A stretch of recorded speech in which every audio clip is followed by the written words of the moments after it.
Λοιπόν, παιδιά, τώρα θα με λέτε γιατί χρησιμοποίησα αυτό το τραγούδι ενώ το έβγαλα εχθές.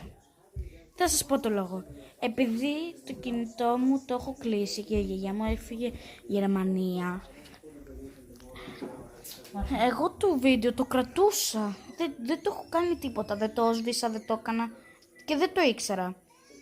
Και μετά που είδα το κινητό μου, λέω βρήκα το παλιό μου το βίντεο να το ανεβάσω για να ξέρω πώς είμαι από τώρα. Και το ανέβασα και δείχνει πως το ανέβασα χθες, αλλά όχι, ήταν πολύ παλιό αυτό το βίντεο. Ήταν 23 Ιουνίου. Οκτωβρίου.